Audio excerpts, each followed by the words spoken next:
2 ingredients is all you need to make our lean body protein bark. Those 2 ingredients, 1.5 cups of a full-fat Greek yogurt, and 2 scoops of our vanilla lean body protein shake drink mix. That's it. Mix those together until smooth. As a tip for this one, you can use whatever flavor Greek yogurt you want. Just make sure it complements the vanilla. From here, take out a baking sheet lined with parchment paper and evenly distribute your mix onto it, doing your best to flatten out the top.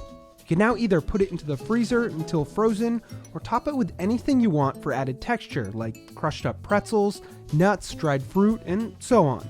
Today, I'm going to top mine with some lower calorie cookies for an added protein bark crunch. Once frozen, cut it up into pieces and it should look like this. Remember to keep this one in the freezer until you're ready to eat it. If you like this one, don't forget to follow us for more recipe ideas.